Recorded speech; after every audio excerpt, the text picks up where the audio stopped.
Hello guys, so welcome back. Today we are going to start with a very new topic, that is matrix. Now, what does a matrix mean? What does it include? What do we understand by it? All those things we'll be doing here. Okay, first of all, the very basic thing. What is the sign of matrix? That is this. Now, this you can see it is the square type of bracket that we use for our regular sign. This is said to be as sign of matrix. Okay, so there is another sign that we'll be using later on. This sign is used for determinants, so be careful whenever you are seeing this sign, it is for matrix, and this sign comes out to for determinants. Okay, so you have to be very careful with this. Now coming back to the topic, how do we use matrix, how do we add, how do we subtract, how do we multiply, all these things we'll be understanding here. Okay, now for example, if I say 2 4 6 3 2 1, all these will be elements of matrix. So I'll be saying all of these are my elements. Now how do I tell that this matrix is of this type, or this matrix is of these many elements? How do I calculate it? It is by R into C. What does R mean here and what does C mean here? R is the number of rows, R is the and C is the number of columns. So by this I tell that okay, my matrix is of this order. So by this we can find out the order of our matrix. Now how do we calculate it? Row into column. If I say I need a matrix of 12 elements, then how will I do? Either it can be 3 into 4, that is total is 12. Now that means there will be 3 rows and 4 columns, or I can also do 4 into 3, that is 4 rows and 3 columns. Okay, another way, 2 into 6, 6 into 2, 1 into 12, 12 into 1. Now what does this mean? This means there will be 2 rows and 6 columns, 6 rows and 2 columns. Okay, now what does this mean? That means there is only 1 row and all there are 12 columns. That is, I will be writing all the elements like this: 1 1 1 1 1 1 1 12 times. Okay, if I say that I have 12 elements in a row, okay, and I say there is only 1 column, that means 1 2 3 4 5 6 7 8 9 10 11 12 and only 1 column, that is my matrix will be like this here. Okay, so now what are the types of matrix? If I say that all my elements are vertically downward, that is I am having only 1 column and all are rows, then I say it is a column matrix. That is, it is determined by 12 cross 1. 1 column is there only. Again, if I say that it is a row matrix, how do I know that it is a row matrix? If I have only 1 row, okay, and no columns, then I say it is a row matrix. That is, I am having only 1 row where there are number of elements and no numbers are there under the columns. So I will be writing it like this: 1 cross 12. This is my row matrix. Now coming for the square matrix. Square matrix means when I have number of row elements equal to number of column elements, that is 1 1 1 1. Oh, there are 2 row element and there are 2 column element. In all there are 4 element. So I say it is a square matrix. Also I can say that whenever I have a perfect square, then I can find a perfect square root, that is 4, 2 is a perfect square root, 9, 3 is a perfect square root. So these all will be my square matrix. Now comes out to be diagonal matrix. Another matrix, when I have, for example, this is my matrix and 1, 0, 0, 1. Okay, that is I am having elements only in diagonal. No elements are there here on the sidewise. Okay, and now you must be wondering that, okay, you have drawn a square matrix, and how do I know that it is diagonal this way or this way? You will have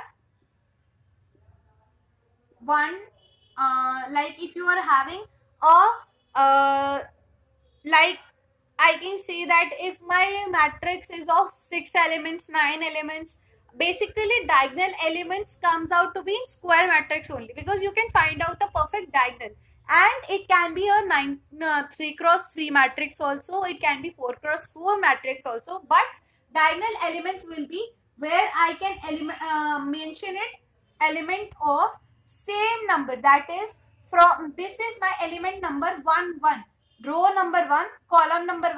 So this element comes out to be A11.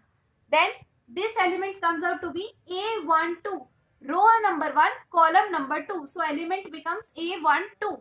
Okay, so this is we also name these matrix elements. Okay, and then all my A11, A22, A33 and so on are having any number, and else other elements are not having any number mentioned over there, that is they are 0. So I say that it is a diagonal matrix. Okay, then comes out to be a scalar matrix. Scalar matrix is a matrix where we have some single number. Okay, then comes out to be like if I can say that a scalar matrix or a diagonal matrix is out one of the same thing.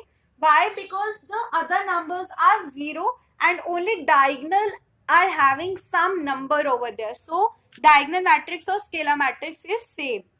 Then we come on to identity matrix. Identity matrix is like this. See here, this is my identity matrix. How can I say it is an identity matrix? Because see, basically 1 and 1, I have diagonal of 1 and 1 only. So this will comes out to me my by known as my diagonal matrix, or I sorry, not diagonal, identity matrix. Okay, then coming on to zero matrix. Now zero matrix is determined like this. All the elements in the matrix are 0. Okay. Now all these all are types of matrix. Coming on to our next topic, that is equating with the matrix. So I'll rub this, and now coming on to equating matrix. Now when I am talking of any matrix that I need to equate, what I'll do is, for example, if 1, 2, 3, 4, 1, 2 and 3 and 4. So when two matrices are equal, the very first rule to understand, they should have same order, that is 2 comma 2, 2 comma 2, these are having same order. Okay, and second rule that we need to is that these elements should be same, then I can say my matrices are equal. Okay, so this is the important rule to understand. With this we find out the values of x, y, z and k missing values we can find out. This is basically, see, whenever you need to equate an equation, for example, if I say 2x equal to 3, then what do I do here? I simply put the value, take my value here and write it as 3 by 2, right? But I can also represent it in the form of matrix also. How? 2x equal to 3. Then what I'll do is, these two are singular matrix. Now I'll equate them, that is x equal to 3 by 2. So this becomes the answer. So I can easily equate all these equations whenever I need to do for it. Okay. Now coming on to operations, how do I can add with the equations or multiply these equations, how can I do all these things? So we'll be going through this. Okay, now First of all, doing with the addition 2 1 2 1. I am taking a simple example to understand only. Plus 3 2 1 1. Okay, so how do I add? Whenever we have to add on with the matrix, we just have to add them simply. 2 plus 3, 2 plus 1, 1 plus 2 and 1 plus 1. This is my addition of matrix. Okay, now whenever I have to multiply, there are two types of multiplication, that is multiplying with the scalar. So whenever I am multiplying with the scalar, I will simply multiply with all the elements inside my brackets. Okay, like this. So my product will become 4, 2, 4 and 2. This is my answer matrix. And when I have to multiply any matrix with like a number of elements, like for example, if I say that my matrix is just for 2 elements and there are 4 elements, so how will I multiply? Okay, just carefully understand this, because it is very much important that how do you multiply it, because your total order changes when after multiplication if your elements are not same in number. Okay, so first we take first row and we take up with the first column, like then 2 cross 2 plus 1 cross 1.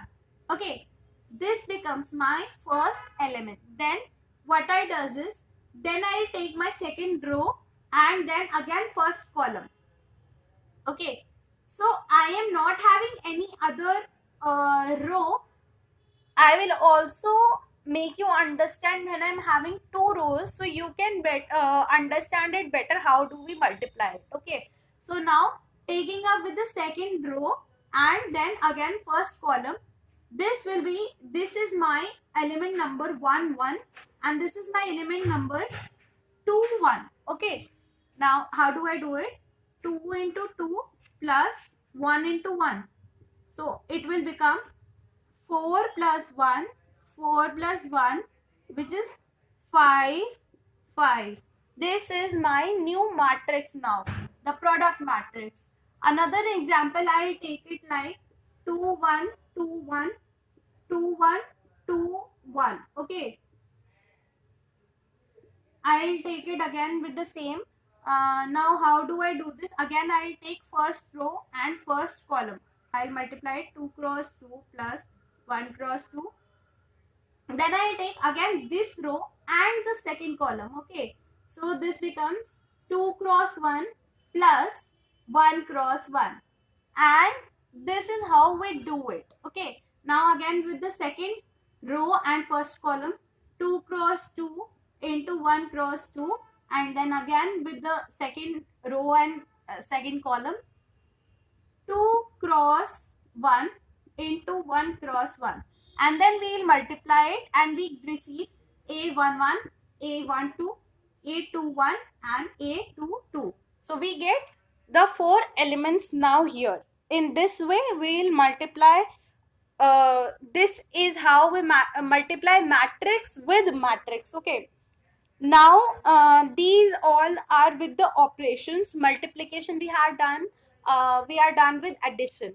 Now we are going to do with the properties of addition as well as multiplication things for matrix. So now going with the very first property, that is first of all I'll be starting up with the addition. Okay, so in addition and simultaneously multiplication. So now whenever we are talking for addition and multiplication, there is a slight and a very small difference in both of them. So I'll be doing properties simultaneously so that you can have a better idea. Now coming on with the very first property, that is associative. Now associative property we have in addition also and in multiplication also. There is a very small difference. The very first difference, that is in addition, when we are adding a plus b plus c and a plus b plus c, the brackets are changing. That is, first we are adding b plus c and then we are adding with a. Here we are adding a plus b and then we are adding with c matrix, but the resultant answer comes out to be same. And in multiplication, in associative property, it is a, b and c. First we are multiplying a, b, okay, and then we are multiplying the resultant matrix with c. Then but this will be equal to, when we are multiplying b and c product, matrix product with a, the answer will come out to be same. So in multiply, as we can see that we are multiplying here, and in addition we are adding. So this is the very small difference that is there in addition and multiplication properties. Now coming on to it, commutative property. Now as far as we are working with commutative property of multiplication, okay, so commutative property of addition says that if I am multiplying, adding a plus b, then it will be similar as to b plus a. Okay, now if you want to work with commutative property of multiply, you can also say that a into b is equal to b into a. So we know that, so we are not using with this property of matrix. Okay, we are only working with commutative property of addition. The third property, that is distributive property, that we are working only in case of multiplication. That stands out to be, for example, if I am multiplying if I am adding a plus b and then I am multiplying with c, then this will be equal to c multiplied by a plus b. Okay, what we are doing is, first we are multiplying AC plus, then we are multiplying B with C, and then first we are multiplying C with A and then we are multiplying C with B. So the resultant answer comes out to be same, because if we are interchanging its values, it does not affect with the answer. Okay, then coming on with the identity property.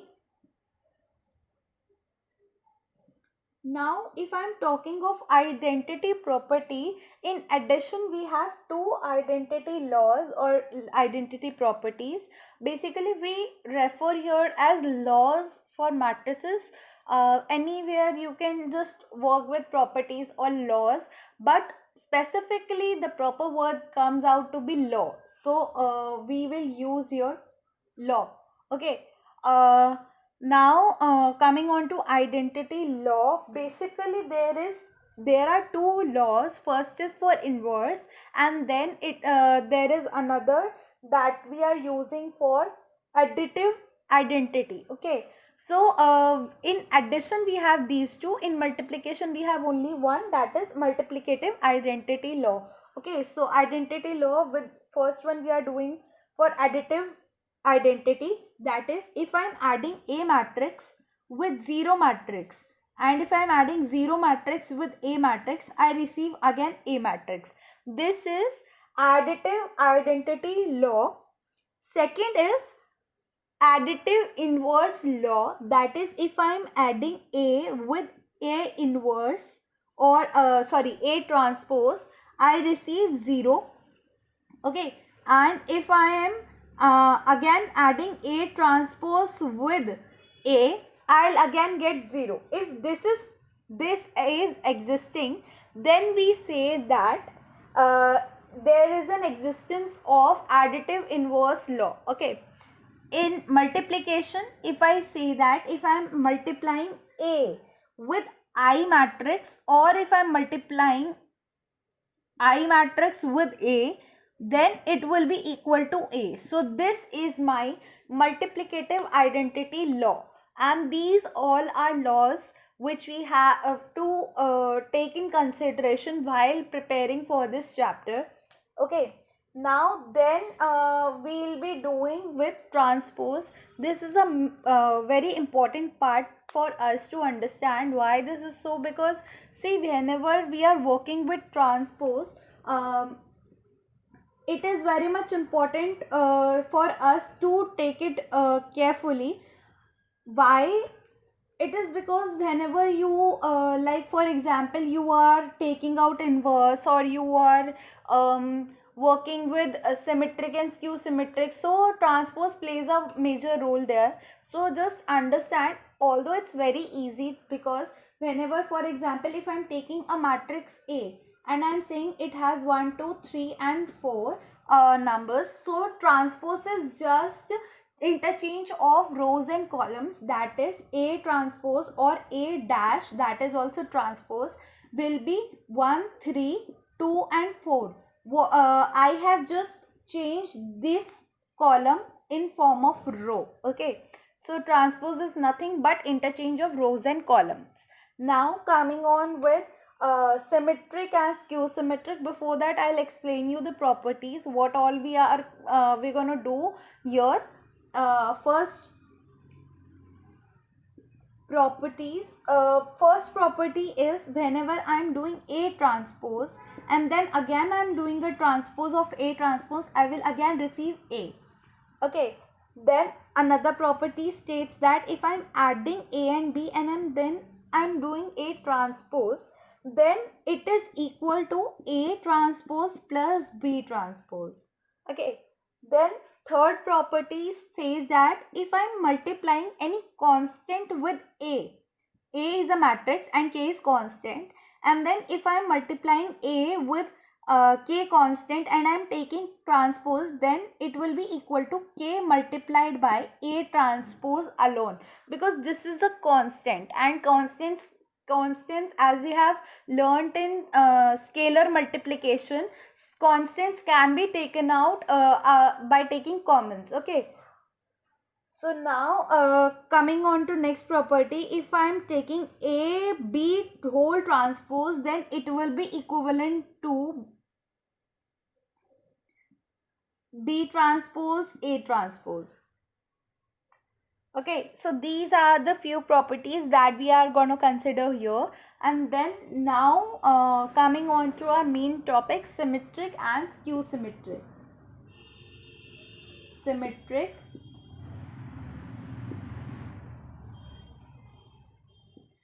skew symmetric. Now symmetric and skew symmetric has just a minute difference in them. So we have, but it's very much important, because there is a 6 marker question mostly in exams that express a matrix in form of sum of skews and symmetric matrix. So first we'll understand this, and then I'll be doing an example so that we can understand it better, how a matrix can be represented in form of, or in as a sum of symmetric and skew symmetric matrix. Now if I say that I have a matrix A, for example 1 0 0 1, then if I interchange its rows, that is if I am taking its transpose, then I again receive 1 0 0 and 1. So this is basically my, where A is equal to A transpose. So this kind of matrix is said to be symmetric matrix. So now taking up with the skew symmetric matrix, now what do we understand by skew symmetric matrix? For example, if I take up as a matrix that is like 0 0 minus E and E.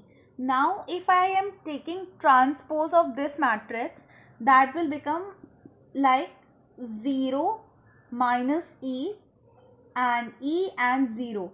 So we can see that here we if I multiply this particular term with minus sign, I will again receive this one. So the basic difference in symmetric and skew symmetric is that whenever I am talking of a skew symmetric matrix, matrix A will be equal to minus of A transpose. Okay, but in symmetric matrix, A will be equal to A transpose directly without any multiplication of minus sign. So this is the very important, and this is the most scoring part of your exams, because if you are able to do this question, like there is mostly in 6 marker question, it's either represent the matrix in the sum of symmetric and skew symmetric, or there's elementary transformation. Okay, so I'll just do with first as a sum of symmetric and skew symmetric. Okay, let's take a random example, 1 2 3 and 4. Okay, if A matrix is the 1 2 3 and 4, then A transpose will be 1 3 2 and 4. Okay, so now whenever I have to represent a matrix in the sum of skew symmetric and symmetric matrix, what do we have to do? We have to, for symmetric matrix, we have to add on symmetric and transpose of matrix and divide it by half. Okay, so this will be like, you will get to know how can we get to know that it's symmetric or skew symmetric. I'll just add on and let you know.